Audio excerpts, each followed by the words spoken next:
Welkom by die Ligpunt Kerk podcast. As Ligpunt Gemeente is dit ons begeerte om God te verheerlik deur disippels te wees wat disippels maak en 'n kerk te wees wat kerke plant. Geniet hierdie week se preek.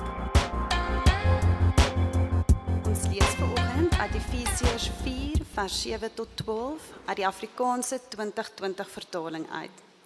Julle kan saam met my in julle Bybels of op die teksbladsye volg. Kom ek lees vir ons. Maar aan elkeen van ons is 'n genadegawe geskenk, soos Christus dit uitgedeel het. Daarom staan daar, toe hy opgevaar het na bo, het hy kruisgevangenes weggevoer. Hy het gawes aan die mense gegee. Hy het opgevaar, waarop anders dui dit, as dat hy eers neergedaal het na die laer dele, die aarde. Die een wat neergedaal het, is dieselfde een wat opgevaar het, tot bo al die hemele, sodat hy alle dinge kon vul. En hy het sommige as apostels, ander as profete, ander as evangeliste, en ander as herders en leraars gegee, om die heiliges toe te rus vir hulle dienswerk, om die liggaam van Christus op te bou. Thanks. Goeiemôre. Dis 'n groot voorreg om vanoggend met so 'n vreugdevolle oggend waar ons die doop kan vier en waar ons die prentjie van die evangelie kan sien om vanoggend die woord ook vir ons nog te kan bring.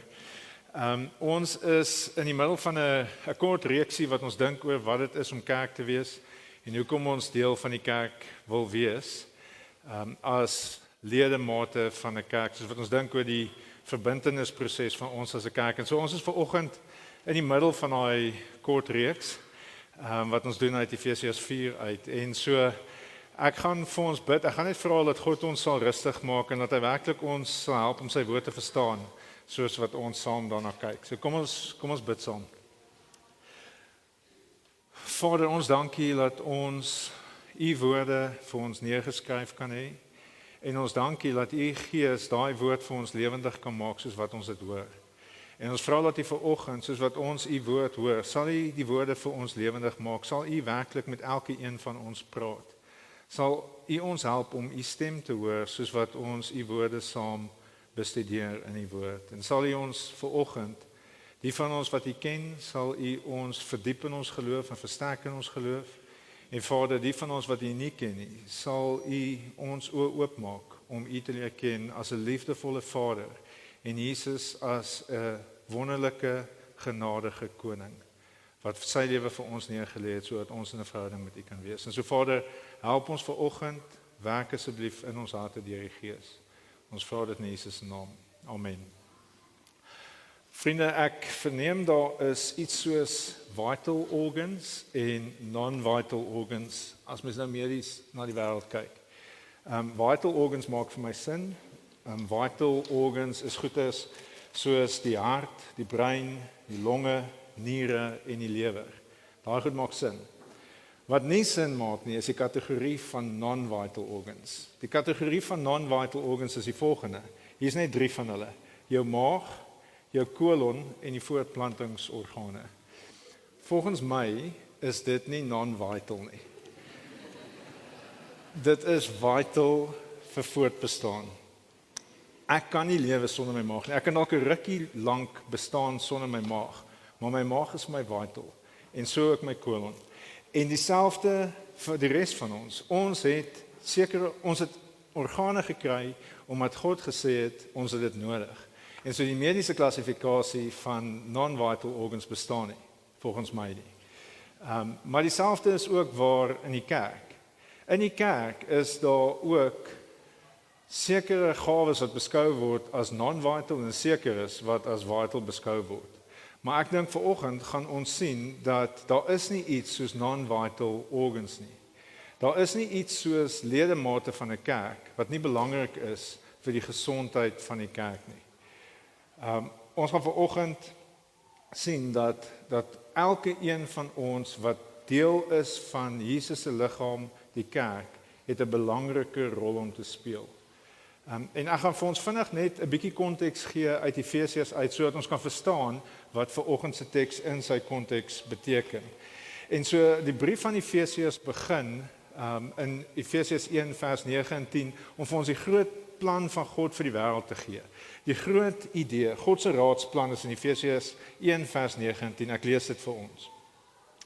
Hy het die geheimenis van sy wil aan ons bekend gemaak, soos hy dit goed gedink het en in Christus voorgenem het, om die volheid van tye te bestuur en om alle dinge in die hemel en dinge op die aarde, onder een hoof in Christus saam te bring. So God se plan vir die wêreld, sy raadsplan vir die skepping is om alle dinge in hemel en op aarde onder Jesus te verenig, onder Jesus se heerskappy in te bring. Die eerste mense of die eerste element wat hy onder Jesus se heerskappy ingebring het, is die mens.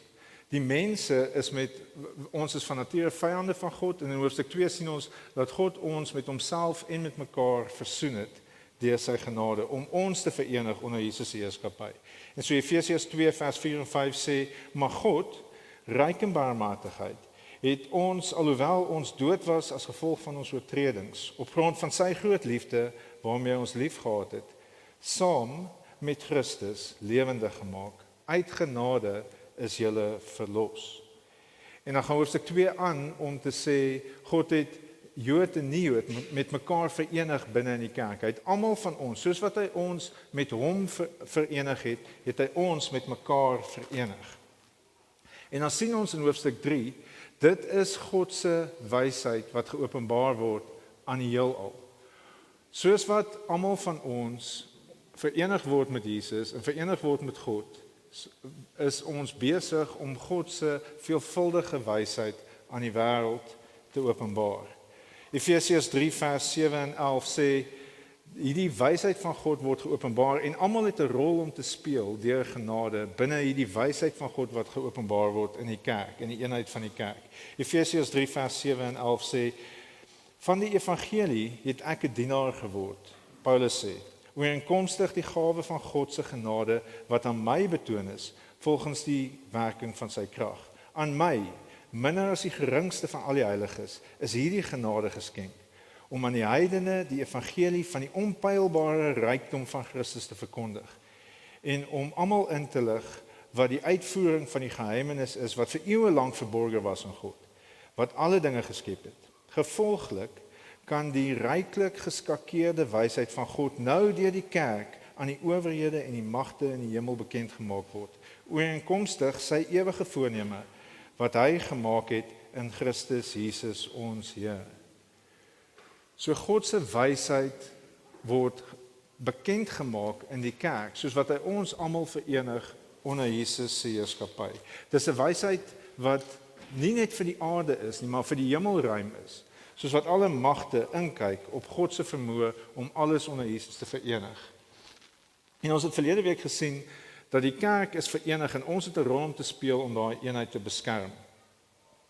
So Efesiërs 4 vers 1 het Poen laasweek vir ons gesê, daarom spoor ek julle aan om so te leef, dat julle die roeping waarmee julle geroep is, waardig is, deur mekaar met volkomme nederigheid en saggeaardheid en geduld en liefde te verdra, en julle daarop toe te lê, om die eenheid wat die Gees bewerk het, te bewaar.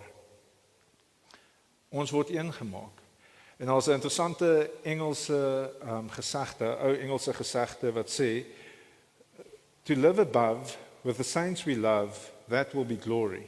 To live below with the saints we know, that's quite a different story. En so, dis God se genade wat ons met hom en met mekaar versoen, en ons het nodig om met genade teenoor mekaar op te tree, om die eenheid te bewaar.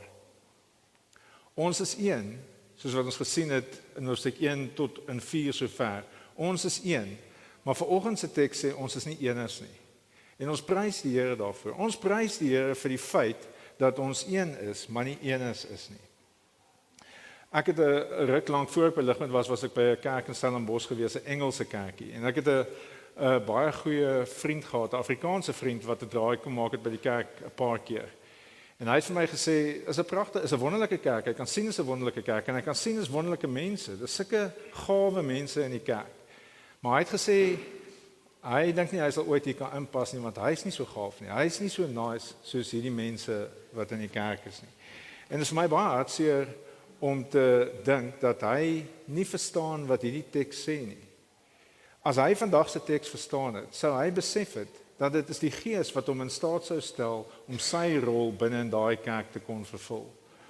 God kon hom gebruik het om met sy unieke gawes en sy unieke persoonlikheid om 'n rol binne in daai kerk te speel. En so dis God se wysheid wat geopenbaar word en die feit dat ons een is, maar nie eeners is nie. En tog kan God ons bymekaar hou. Soos wat ek gesê het, is ons heidaglik besig met die vernuwing van ons verbintenis teenoor mekaar. Dis iets soos ons lidmaatskap is ons verbintenis teenoor mekaar.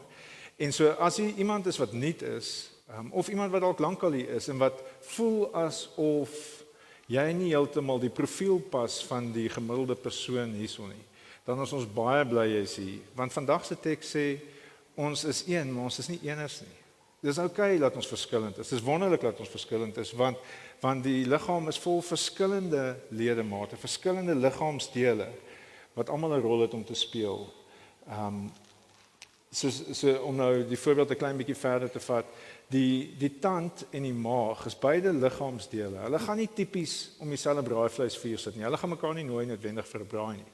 Maar beide van hulle is binne in die liggaam, is hulle baie belangrik vir die gesondheid van die liggaam. En so ons gaan in vandag se teks breek in 2 dele op. Ons gaan in vers 7 tot 10 gaan ons sien dat die genadegawes is vir elkeen, en in vers 11 en 12 gaan ons sien die gawes is vir almal. En so as ons dan induik by vers 7, kom ons lees vers 7 saam, genadegawes aan elkeen. Vers 7 sê, maar aan elkeen van ons is 'n genadegawe geskenk, soos Christus dit uitgedeel het.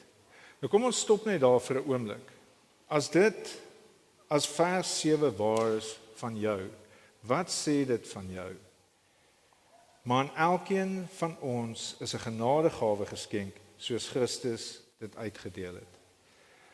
As daar aan elkeen van ons 'n genadegawe geskenk is, dan is die wat Christene is, geestelik begaafd.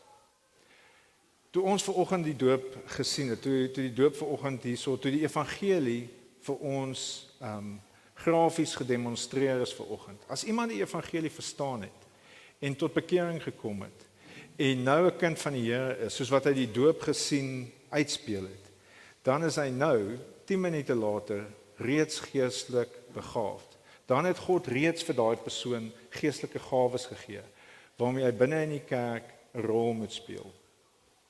Wanneer die tweede helfte van vers 7 sê, soos Christus dit uitgedeel het, dan beteken dit, soos Jesus dit uitgedeel het, Jesus het volle gesag, hy het volle autoriteit om die gawes uit te deel. So, hy het die diskresie om vir elkeen te gee wat hy wil, en hy het die vermoë om elkeen in staat te stel om daai rol te speel. En so, as ons kyk deur die Nuwe Testament, is daar 5 lyste van genadegawes, en daar word omtrent 20 genadegawes genoem in hierdie 5 lyste. Maar hier is net voorbeelde, dis net voorbeelde van genadegawes. Dis nie 'n beperkte lys van gawes en almal pas iewers daarin nie. Daar's 'n onbeperkte lys van gawes wat Jesus kan gee vir sy kerk, vir almal om 'n rol te speel. En so in 1 Korintiërs 12 kry ons een van hierdie lyste. Hierdie 1 Korintiërs 12 praat van gawes van wysheid, kennis, genesing, profesie, onderskeiding van geeste, uitleg van tale, baie geestelike gawes, maar dan is daar ook meer algemene gawes, wat ook genadegawes is, soos die vermoë om te help en die vermoë om te lei. Romeine 12 praat van ander gawes weer, ander voorbeelde wat ons waarskynlik in ons midde het, die gawe om te dien, die gawe om onderrig te gee, die gawe om te bemoedig, mededeelsaam te wees en die gawe om barmhartig te wees. Sien, hierdie is baie meer algemene gawes wat Jesus vir ons gee om uit te speel, om uit te leef. Elkeen van ons het gawes ontvang wat kinders van die Here is. En hierdie gawes is nie vir ons om vir ons eie glorie te gebruik nie. Hierdie gawes is, in al die tekste is dit baie duidelik, dat hierdie gawes is om mekaar te dien en die liggaam op te bou. 1 Petrus 4 is ook een van die lyste, en 1 Petrus 4 vers 10 stel dit so. As goeie bestuurders van die veelvuldige genade van God, moet julle mekaar bedien in ooreenstemming met die genadegawe wat elkeen ontvang het. En so genadegawes is geestelike gawes wat God vir ons gee om mekaar te dien. En dit is soos ons het 'n rukkie terug gedink oor geld. Geld is 'n gawe wat God vir ons gee om rentmeesters van te wees en om aan te wend soos wat God ons roep om sy liggaam mee op te bou. En geestelike gawes is presies dieselfde. Jesus gee vir ons gawes en ons is rentmeesters van daai gawes om die kerk op te bou, om mekaar op te bou. En ons sal rekenskap gee van hoe ons gawes gebruik het en ons sal 'n beloning ontvang vir die wat hulle gawes getrou gebruik het.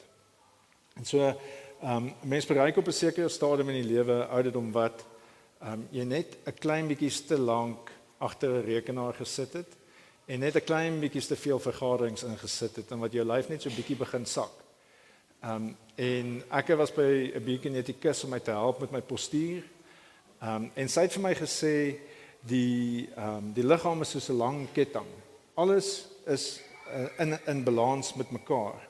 Die hele geheel moet werk. Almal moet hulle rol speel vir die ding om nie bietjie uit mekaar te rafel nie. So byvoorbeeld, as jy te veel in vergaderings so goed sit, dan raak jou maagspiere swak en dan kan jou maag nie sy rol vervul nie en dan moet jou laarrug te hard werk om jou postuur te behou en dan word jou rug seer. Sien, so swak dele binne in die liggaam maak dat ander dele te hard moet werk en dan kry die lot seer, dan kry alles seer. Sy sê vir my as jou kor nie sterk genoeg is nie, en jy stap of jy doen enigiets, jy probeer om te oefen, dan is jou beleining uit en dan kan jou knieë afloop soos bande wat se beleining as 'n kar se wheel alignment uit is, dan loop jou bande skeef af en so jou knieë kan skeef afloop en jou heupe kan skeef afloop as jou kor nie sterk genoeg is nie. Nou die punt van al die goed is almal van ons het 'n rol om te speel en as ons nie sterk genoeg ons rol speel nie, dan raak die liggaam kranklik. Dan is daar 'n probleem. En dieselfde is obviously waar vir die kerk. As ons almal nie ons rol speel nie, as ons lyf wegsteek, dan kry die hele lyf seer. Nou die van ons wat al Christene is wat op hierdie stadium nie ons rol speel nie. Onthou dis genade wat ons met God verenig het. En dis in genade wat Jesus vir Paulus sy talente gegee het, sy gawes gegee het, en sy genade wat Jesus vir ons talente gee, gawes gee om die kerk mee op te bou. En so as jy nie op hierdie stadium jou rol speel binne in die groter kerkliggaam nie, sê vir Jesus jy is jammer en vra hom om jou te help om jou rol te speel, want hy gee selfs vir ons die energie om ons rol te speel. En mense het eintlik die vraag baie keer, wat is my gawe? Hoe moet ek my rol speel? Wat is ek veronderstel om te doen? En Kevin de Young het 'n boek geskryf met 'n baie behulpsame titel. Jy hoef nie eintlik die boek te lees nie. Jy kan maar net die titel hoor. Die titel is Just Do Something. So as jy wonder wat jou gawe is binne in die kerk, just do something. En dan sal God jou kan gebruik om die kerk op te bou. Nou, dis belangrik ook, soos wat ons kan sien as jou maag nie sterk genoeg is nie, is dit jou rug wat swaar kry, want dit is jou rug wat te hard dan moet werk. En so as van ons dalk wat te hard werk. En ons het nodig om te besef dat ons ander ook 'n geleentheid moet gee om hulle gawes uit te leef. Want ons is verenig binne in die kerk om almal van ons wat gawes het, 'n geleentheid te gee om hulle rol te speel binne in die kerk. En so ons moet 'n begeerte hê om ander te sien floreer met die gawes wat God vir hulle gegee het.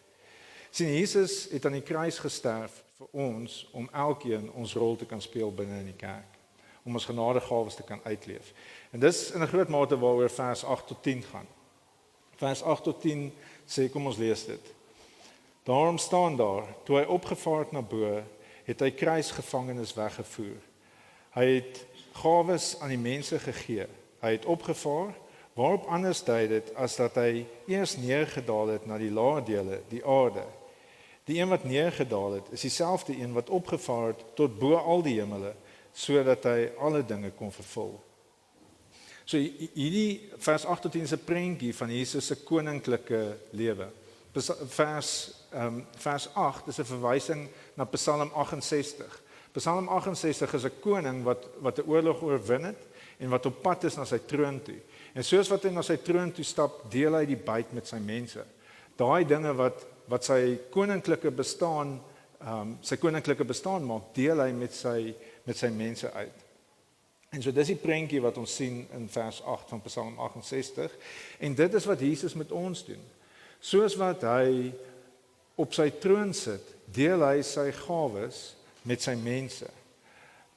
En Jesus moes eers, soos wat hy was in die hemel, hy moes afkom aarde toe, hy na die lae dele van die aarde toe, hy het besluit om sy lewe vir ons neer te lê, hy het aan die kruis gesterf in ons plek, hy het al die pad tot in die laaste vernedering gegaan wat moontlik is. En toe het hy weer opgegaan. Hy het uit die dood uit opgestaan, hy het opgevaar na die hemel toe en hy het sy glorie met ons gedeel. Hy het sy genadegawes met ons gedeel sodat ons, vers 10, sodat hy alle dinge tot vervulling kan bring. So hy deel sy gawes met ons sodat sy volle koninklikheid uitgeleef kan word soos wat ons rol speel binne in die kerk. Sien, is 'n koninklike rol waarvan ons deel gemaak word, soos wat Jesus sy genadegawes met ons deel. En so vers 10 van hoofstuk 1 is waarmee ons hier besig is, as hy sê om alle dinge tot vervulling te bring. Vers 10 van hoofstuk 1 sê om alle dinge onder een hoof saam te bring. Dinge in die hemel en dinge op aarde, ja alles saam in hom. Elke gelowige het genadegawes ontvang en ons het 'n geweldige voorreg om deel te kan neem aan God se aan Jesus se koninklike rol wat hy vertolk in die heelal. Soos wat ons genadegawes uitleef en mekaar opbou en die kerk dien, is ons besig om alle dinge tot vervulling te bring. Ons is besig om alles onder Jesus se heerskappy in te bring, wat die rigting is waarin die samelewing beweeg, waarin die wêreld beweeg. Dis hartseer dat ons baie keer 'n grand vision op 'n ander plek soek vir ons lewens, terwyl dit so duidelik sigbaar is dat ons 'n groot rol het om te speel binne in die kerk. Ek is 'n ouer en een van die dinge wat vir my die hartseerste is in die lewe, en ek het dit al by baie ander ouers gehoor, is as kinders hulle geleenthede en hulle potensiaal mors. Dit kan op 'n akademiese vlak wees, dit kan op 'n sportvlak wees. Laasweek ek het video evidence van 'n kind in graad 1 wat op die netbalveld is en ek is okay met die waarwiel op die netbalveld. Dit was ten minste in die rigting van die bal. En ek is okay met die bal wat teen die rug van die kind wat die waarwiel gedoen het vas is en sy het goed geblok daar. Daai is ek okay. Die geleentheid is nie heeltemal gemis nie. Wat my hart breek as 'n ouer is die kinders wat langs die veld lê en grappies maak terwyl daar geleentheid is om te speel. Dis wat my hart breek. En ek dink dis wat God se hart breek. Ons kry gawes, ons kry genadegawes om 'n rol te speel binne in die samelewing. En om die samelewing te transformeer om onder Jesus se heerskappy in te kom. En ons mors daai geleenthede wanneer ons nie ons gawes gebruik nie. Deur genade word ons gered. Deur genade word ons met God verenig, met mekaar verenig en deur genade kry ons elkeen 'n rol om te speel. En God stel ons in staat om daai rol te speel. Dis hartseer wanneer ons nie ons rol speel nie. Dis 'n vermorsing van talente. Dis die eerste, dis vers 7 tot 10. In vers 11 en 12 sien ons dat daar's mense wat as gawes vir ons gegee word. So elke persoon kry gawes en dan gawes word aan almal gegee, vers 11 en 12. So kom ons kyk na hierdie gawes wat gegee word. So hierdie gawes is woordbedieningsgawes. Dis mense wat vir ons aan ons as kerk gegee word om ons toe te rus. En so vers 11 sê hy het sommige as apostels gegee, ander as profete, ander as evangeliste en ander as herders en leraars. So hierdie 4 groepe mense, die apostels en profete, is die ouens wat die woord van God vir ons gegee het. Of anderste gesê, God het die apostels en profete gebruik om sy woord vir ons te gee, sodat ons die wêreld kan verstaan. Sodat ons God kan leer ken, sodat ons sy doel vir die wêreld kan verstaan, dat ons ons rol binne in die wêreld kan verstaan. So hulle is woordbedienaars wat die woord vir ons gee, sodat ons God se wêreld kan verstaan. Dan sal die evangeliste is ouens wat God die vermoë gee om die evangelie op so 'n manier te kommunikeer, laat sin maak vir mense, dat hulle kan sien dit is die waarheid en dat hulle hoop in Jesus plaas. En dit kan mense wees wat preek, maar dit kan ook mense wees wat interpersoonlik 'n gawe het om die evangelie op so 'n manier te verduidelik dat dit totale sin maak en dat mense tot bekering kom. So dis die evangeliste. En dan die herders en leraars is ouens, dis een groep mense en dis die groep ouens wat ons tipies predikante sou noem. Dis ouens wat in leierskap staan binne in 'n plaaslike kerk en hulle het 'n woordbediening en hulle het 'n spesifieke rol. Hulle help die mense om die woord van God te verstaan binne in hulle eie konteks en hulle help die mense vers 12 om die heiliges toe te rus vir hulle dienswerk om die liggaam van Christus op te bou. En so ek dink is belangrik dat ons weer vir 'n oomblik net stop en dink wat vers 12 sê. Kom ons kyk gou na vers 12. Wie se werk is bediening? Wie se werk is dienswerk in vers 12? Dit lyk as mens mooi kyk asof die herders en leraars die heiliges toerus, die gelowiges toerus om die bediening te doen. En so dis 'n baie belangrike ding vir ons om te verstaan. Die wat in bediening is nie die wat by die kerk werk nie. Die wat in bediening is die wat toegerus word om die bediening te doen. Almal van ons het 'n rol om te vervul, soos wat ons saam, die ouens wat by die kerk werk, is ook Christene, hulle is ook heiliges, hulle het ook 'n rol om te vervul in bediening. Maar ons is die wat die liggaam moet opbou. Almal van ons saam is die wat die liggaam moet opbou. As ons dink in terme van 'n netbalwedstryd, dan is die afrigters die nie op die veld nie. Hulle is nie die belangrike ouens in die game nie.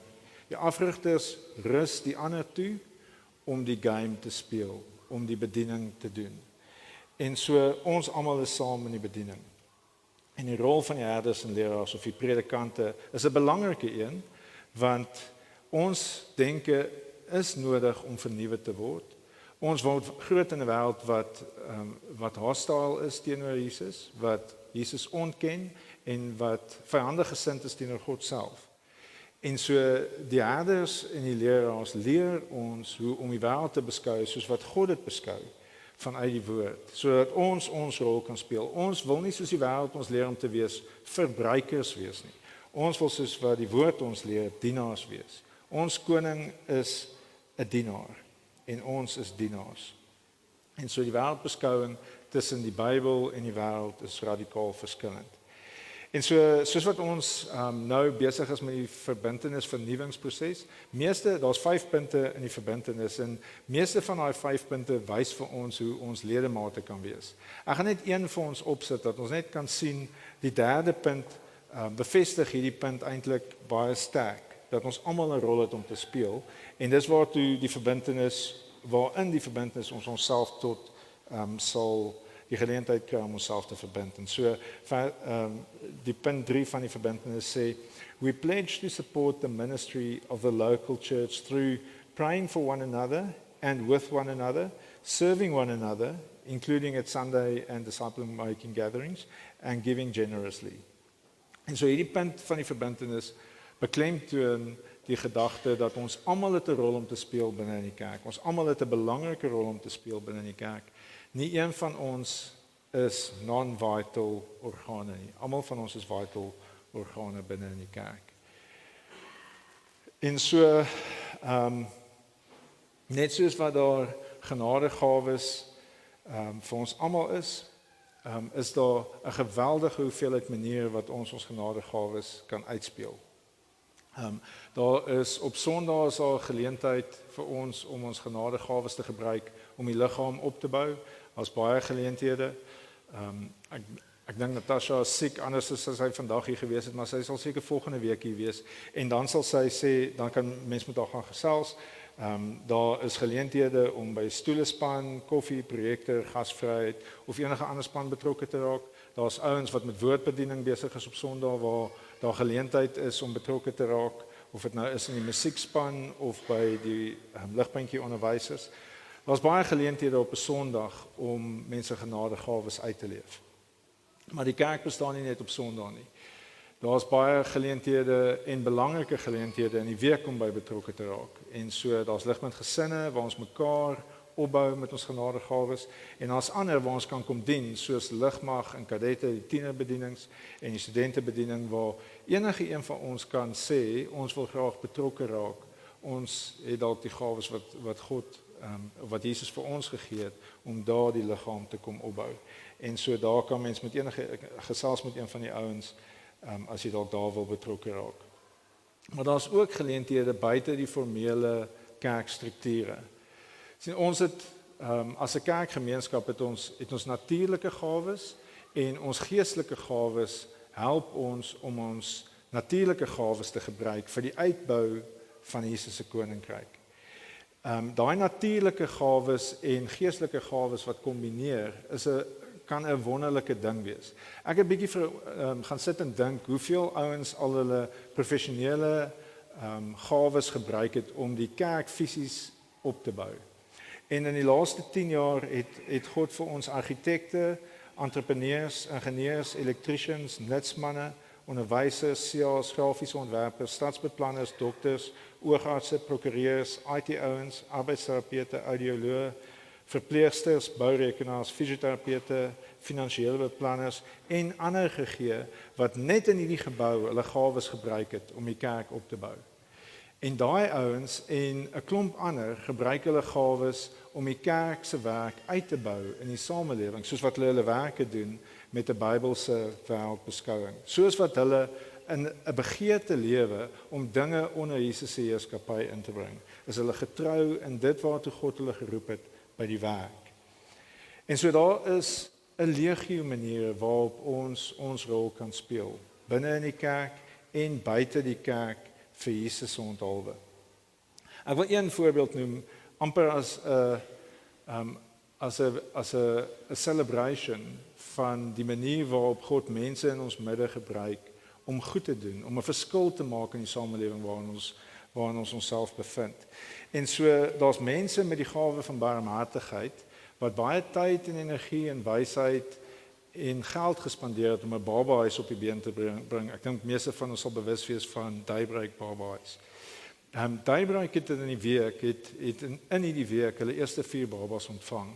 Babas wat andersins nie 'n tuiste sou gehad het nie. Babas wat nou veilig is en wat liefde ontvang en wat hoop het omdat mense hulle gawe van barmhartigheid uitleef en ander mense hulle ander gawes gebruik het om dit te help moontlik maak. En soos wat ons vorentoe gaan, sal daar baie geleenthede wees vir mense om daar betrokke te raak, maar daar is ook geleenthede vir ons, soos wat ons eie paadjie stap, om die gawes wat Jesus vir ons gegee het, om binne of buite die kerk ons rol te speel, om 'n verskil te maak. En so ek sluit vir ons af. Jesus het vir elkeen van ons genadegawes gegee, sodat ons kan deel in sy oorwinning.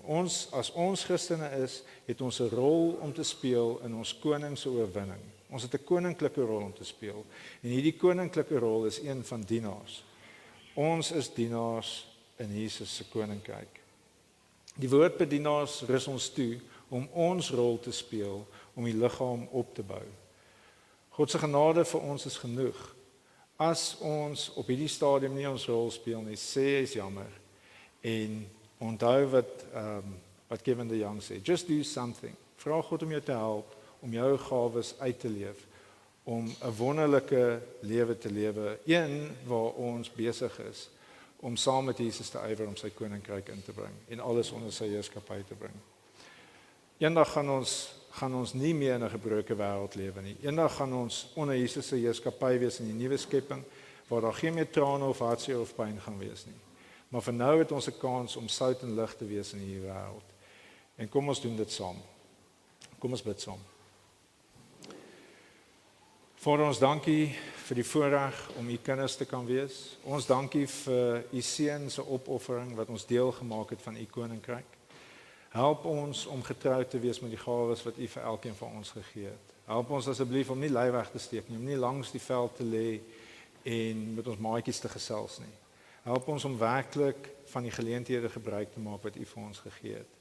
Vader, help ons asseblief, gebruik ons gawes vir die voordeel van die mense rondom ons en gebruik ons gawes vir u glorie. En gebruik ons as 'n kerkliggaam, Vader, om sout en lig in hierdie wêreld te wees, om goed te doen en om u liefde aan die wêreld te kommunikeer. Ons vra dit in Jesus se wonderlike naam. Amen. Vir meer inligting oor Ligpunt Kerk, besoek gerus ons webwerf op www.ligpunt.com of kontak ons gerus by info@ligpunt.com.